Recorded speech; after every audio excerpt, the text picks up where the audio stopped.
Okay, please don't forget to introduce yourselves. In your outlet, we'll start with James over there. Yeah. Yes, Brooke Stigner, Jane's Defense Weekly.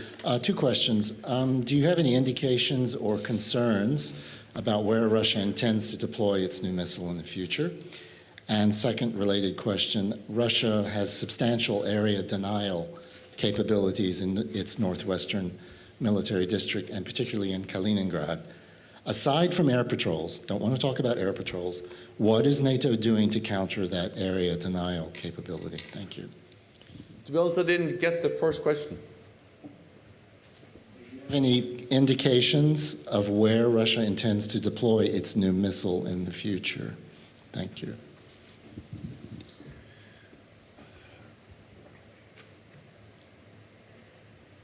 The US, which is part of the INF Treaty, has determined that Russia is in violation because, according to the US, Russia has started to deploy that missile.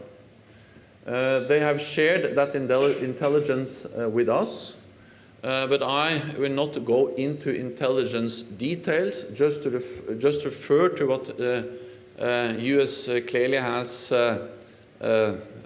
stated, and also say that, of course, we have looked into this intelligence. We are extremely concerned because it is extremely important to make sure that Russia comes into compliance with the INF Treaty, because the treaty is so important.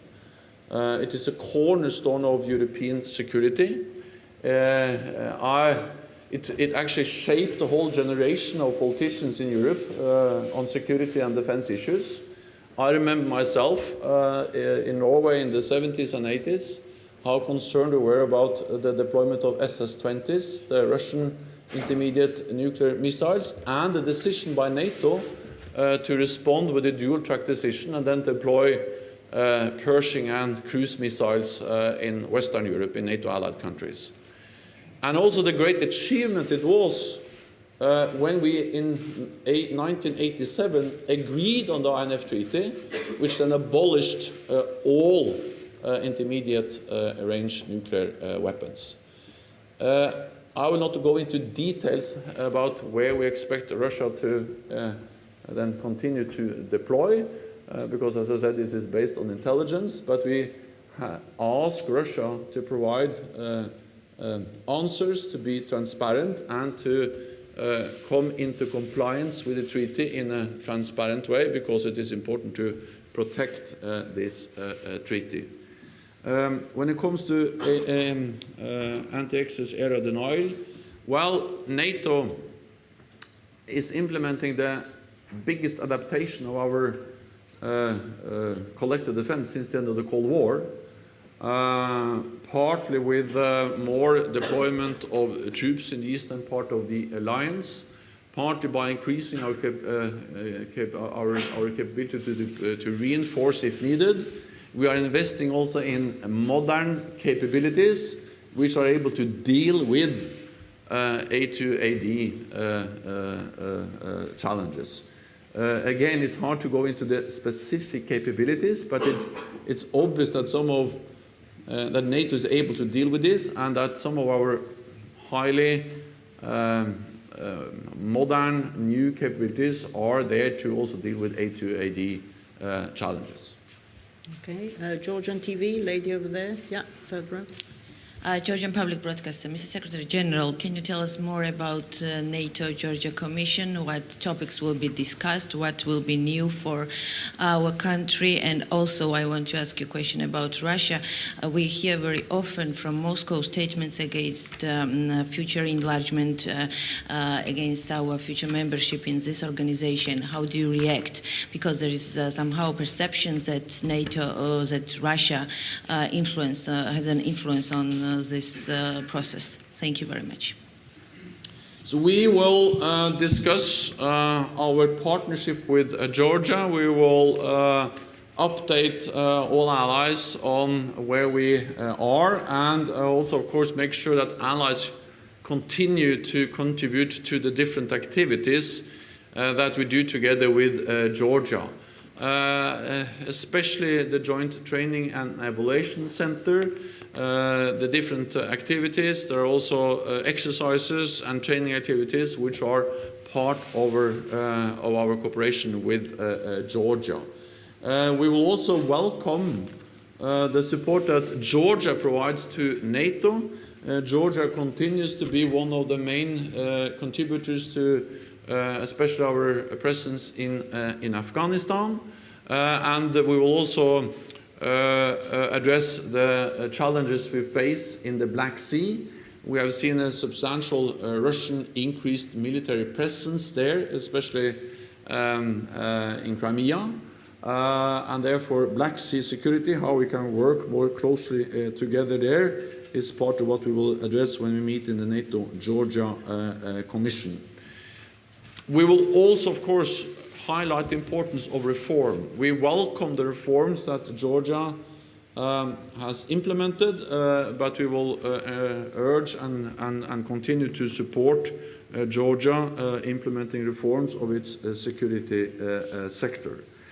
On the issue of Russia, the message is, and membership, the message is that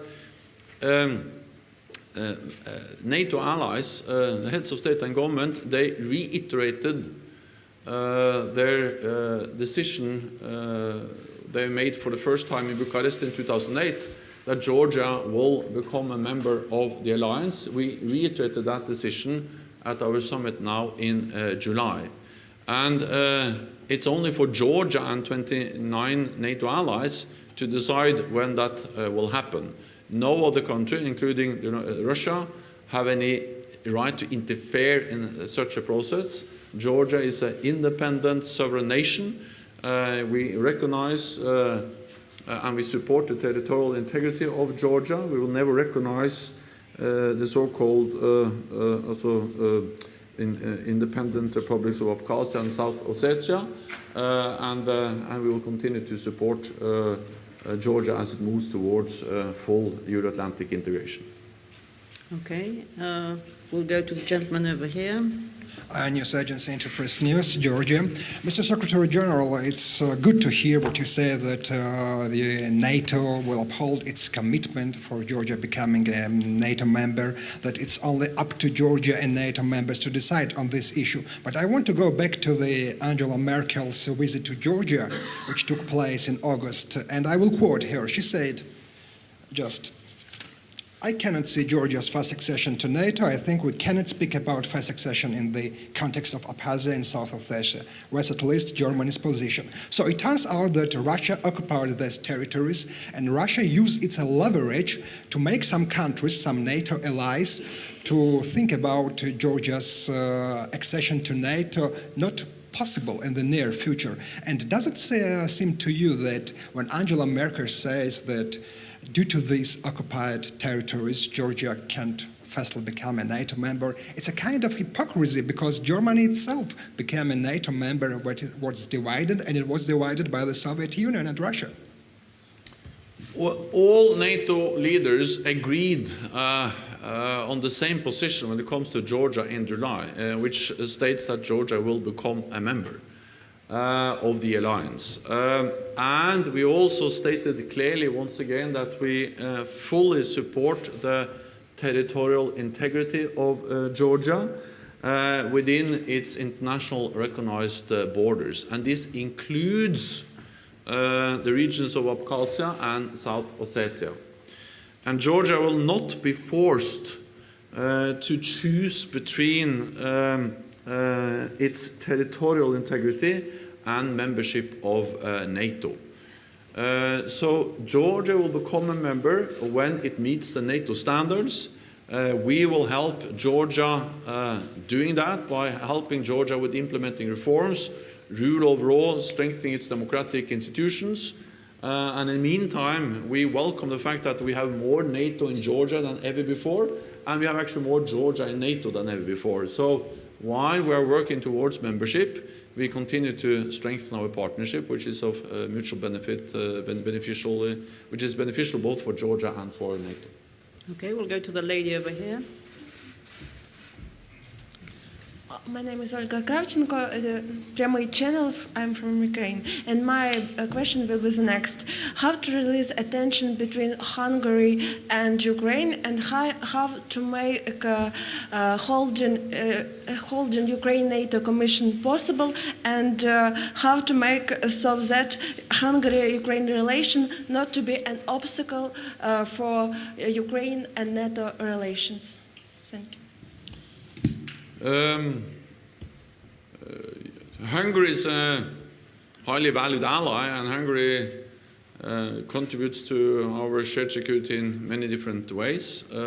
Ukraine is a valued and important partner of NATO, and we have to remember that one of the main reasons why NATO has implemented the biggest adaptation of our collective defense and strengthened our collective defense over the last year is because of the Russia's aggressive actions against Ukraine.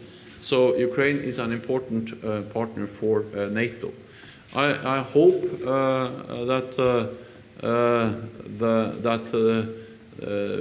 Ukraine and Hungary will resolve the differences which we all know are there, and I hope that through dialogue between Budapest and Kiev, it's possible to find solutions to the disagreements. We will continue to provide support to Ukraine, and I met also President Poroshenko, participated at the NATO summit in July, and we have regular meetings with the government in Kiev, with Ukraine, and we will continue to provide a strong political and practical support to Ukraine. Okay, we go to Washington Post in the middle, last row. Hi, thanks very much. Michael Birnbaum, The Washington Post. There seem to be many interpretations of what was agreed during the emergency meetings at the summit. What is the long-term consequence of President Trump's believing that all NATO countries will spend 2% by 2024, and other countries such as Germany saying that no such commitments were made? Thank you.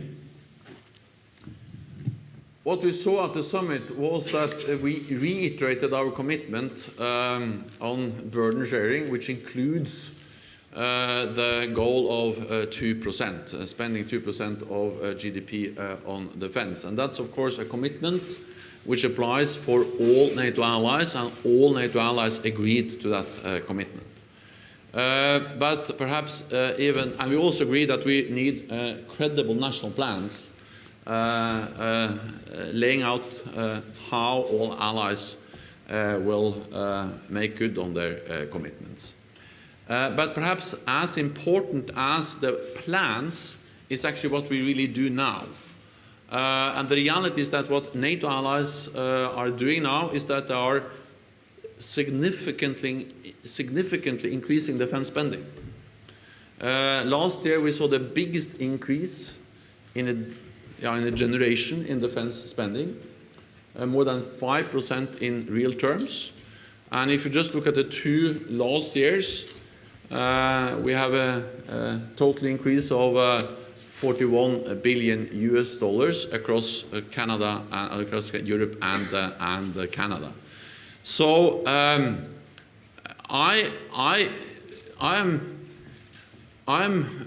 think we have a good story to tell, meaning that European allies have really started to move, really started to invest, not only to please the United States, but because it is in their security interest to invest more in defense when we live in a more unpredictable and uncertain security environment.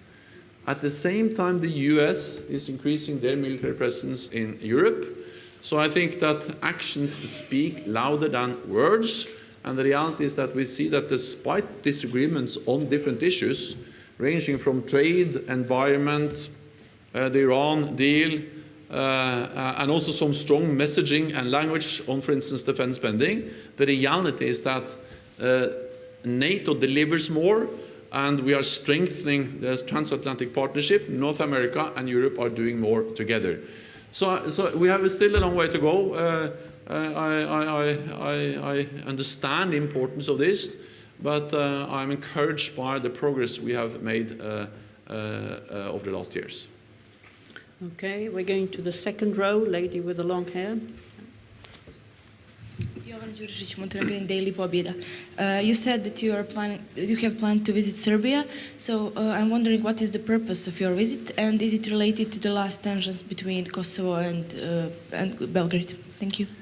This is a long-time planned visit to Serbia. Serbia is a close partner of NATO, and I'm looking forward to go to Belgrade. I had my childhood in Belgrade, so it's always nice to go back there. But in addition, of course, I go there because we have this civil preparedness exercise, which is the biggest ever, and the first time we do that in Serbia.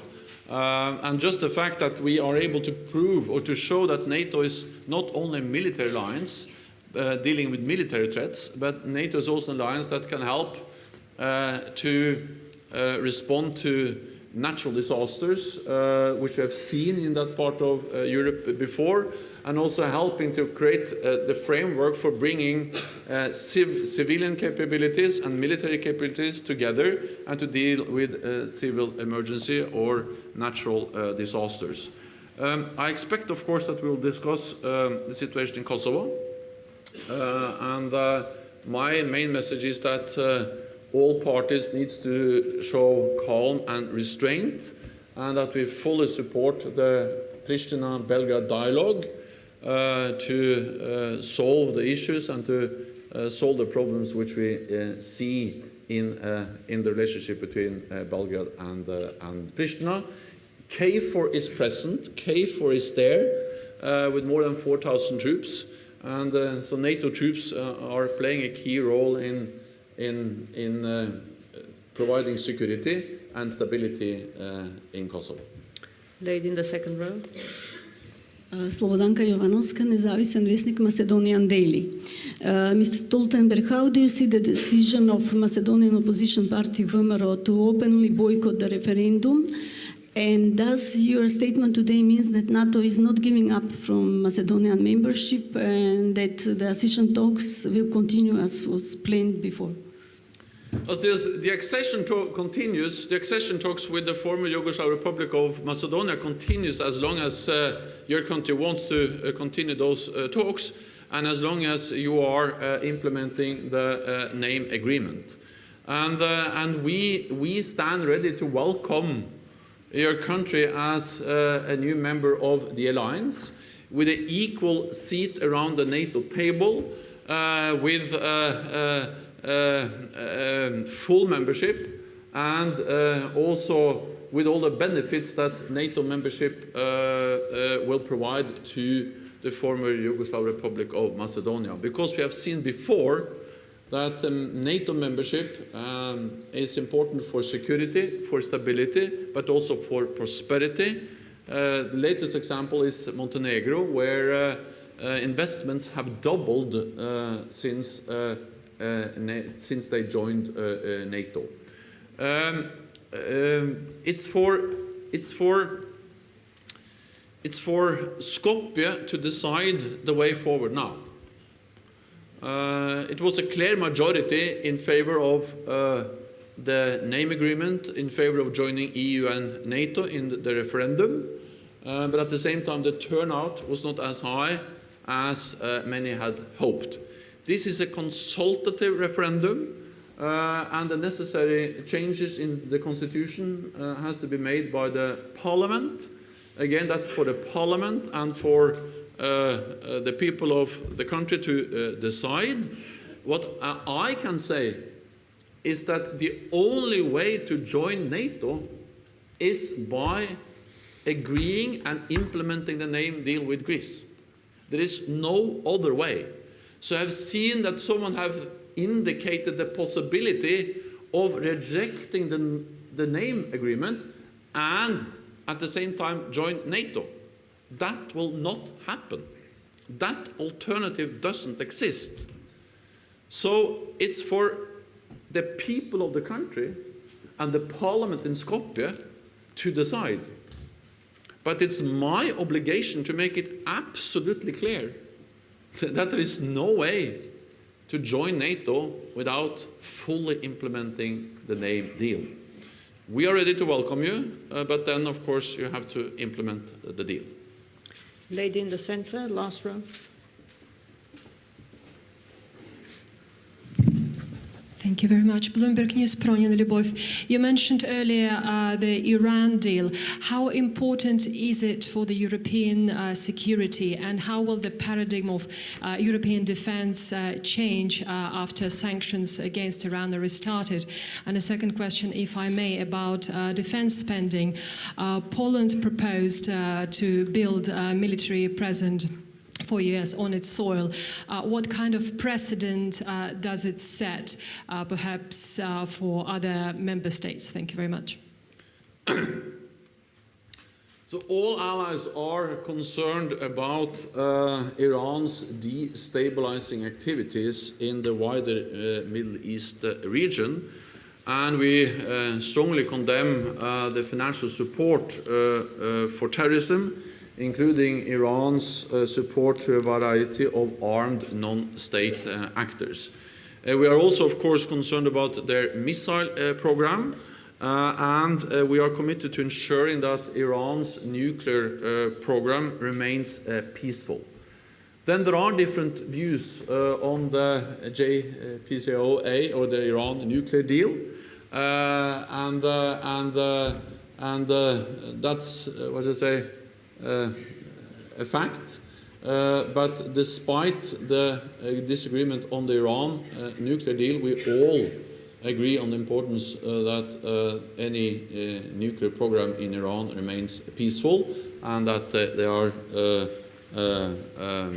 and we're also concerned about what they do when it comes to destabilizing other countries in the region. On Poland, I would just say that NATO and the United States is already present in Poland.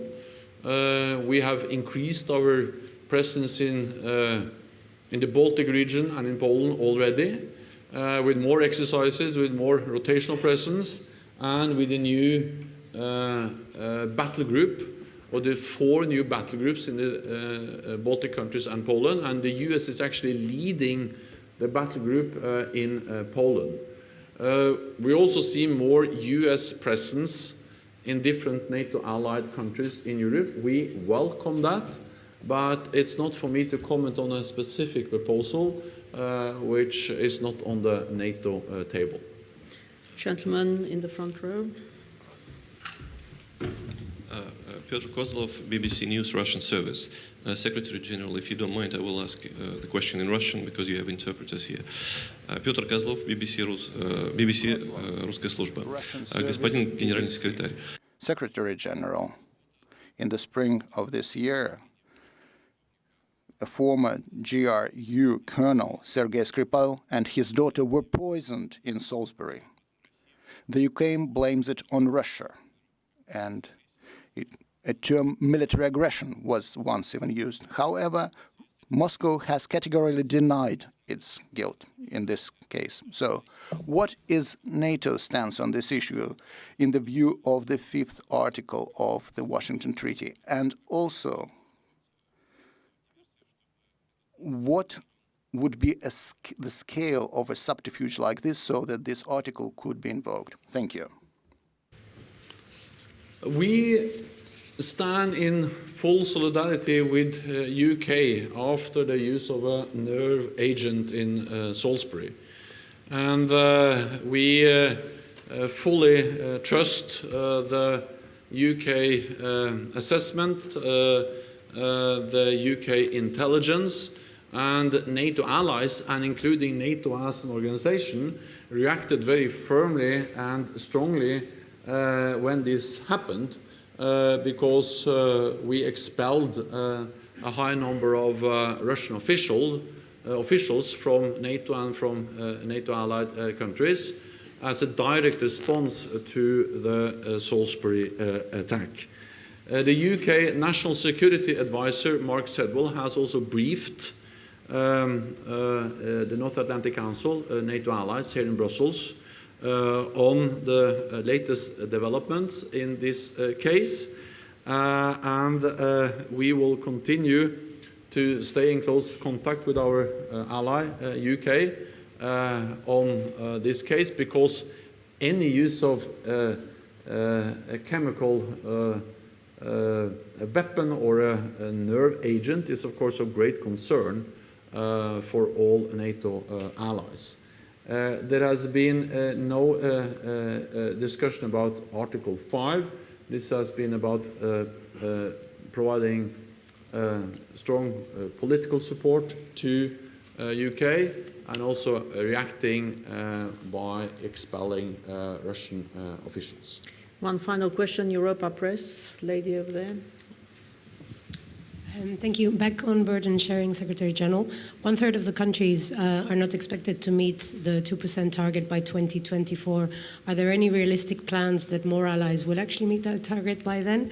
And I would like, if possible, a confirmation that in your last visit to the US and in your meeting with President Trump, he didn't actually put again on the table the 4% target, which is seen completely unrealistic by a majority of NATO allies. Thank you. It is demanding to meet the 2% target for all NATO allies. Some are already there, but some have a very long way to go. So I think we all understand that this is a challenge. At the same time, I think we also have to recognize that NATO allies have made significant progress. When we made the pledge back in 2014, only 3 allies met the 2% target. This year, we expect 8 allies will meet the 2% or be very close. Depends a bit on GDP estimates, which is significantly more than we had just a few years ago. On top of that, even those who have not yet been able to meet the 2% goal have started to move. And the majority have already put forward plans on how to reach 2%. So all allies have started to increase, more allies meet the 2% goal, and the majority have already put forward plans on how to reach it. But still, I admit, it's a demanding thing. But if you look at what we have achieved from when we started up till now, it's also a very impressive movement. And that reflects the reality that we live in a more demanding and dangerous world. So we are investing in defense to keep our close to 1 billion citizens safe. Despite the fact that we see a more assertive Russia, despite that we see the military buildup of Russia with conventional and nuclear forces, and despite new threats as cyber proliferation, hybrid, and the turmoil, the violence we see, for instance, in the Middle East, Iraq, and Syria. So I believe that we will continue to see progress, and I am also encouraged by the more than 40 billion additional US dollars which has been provided over just the last 2 years. I expect that number to increase significantly. And I also welcome the fact that President Trump, when he left the NATO meeting in July, expressed strong support to NATO. He was actually encouraged by the meeting. And he has also addressed later on several times that he has stated clearly that he recognizes the progress and the additional funding for defense which we see in all NATO allied countries. So we have a long way to go, but we have also made significant progress, and we have seen a shift in the willingness of NATO allies to invest in defense. This concludes this press conference. Before we wrap up, let me just remind you that the working languages at NATO are English and French. Thank you. Thank you.